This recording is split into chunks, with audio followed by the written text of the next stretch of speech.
দেখো দেখো হাসি দেখে কিন্তু বুঝতে পেরে গেছো। এই যে হাসি মুখো বাচ্চাটাকে দেখছো, এনার নাম হচ্ছে হ্যালো ফ্রেন্ডস, গুড মর্নিং। আমি ঈশানী চলে এলাম কিন্তু আবার একটা নতুন ব্লগ নিয়ে। তো এখানে দেখো নভেম্বরের সকাল, ঠান্ডা ঠান্ডা কিন্তু পড়েই গেছে। তো আমি চলে যাব এখন ঈশানের জন্য ব্রেকফাস্ট বানাতে। তো ব্রেকফাস্ট বানানোর পর ওর টিফিনও এখানে রেডি করে নিয়েছি। তো এখানে ট্যাঙ্কও বানিয়ে দিয়েছি, সাথে কিছু ফ্রুটস, আর এখানে কিন্তু জলের বোতলও দিয়ে দিয়েছি।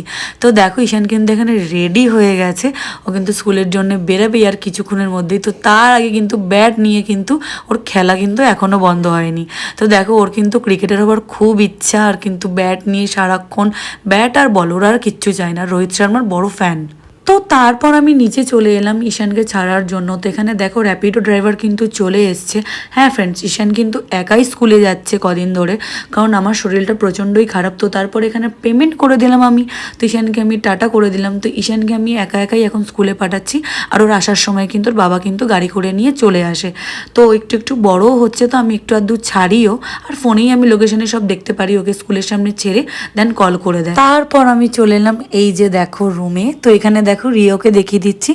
এই প্রথম কিন্তু তোমরা রিওকে দেখলে, রিওর বয়স কিন্তু 7 মাস।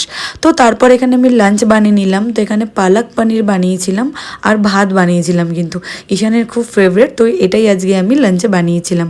তো তারপরে দেখো দেখো হাসি দেখে কিন্তু বুঝতে পেরে গেছো। এই যে হাসি মুখো বাচ্চাটাকে দেখছো, এনার নাম হচ্ছে দেবাংশু, আমার দাদার ছেলে, আমার ভাইপো হয়। হ্যাঁ, তো দেখো এখানে কিন্তু উনি হামাগুড়ি শিখে গেছেন।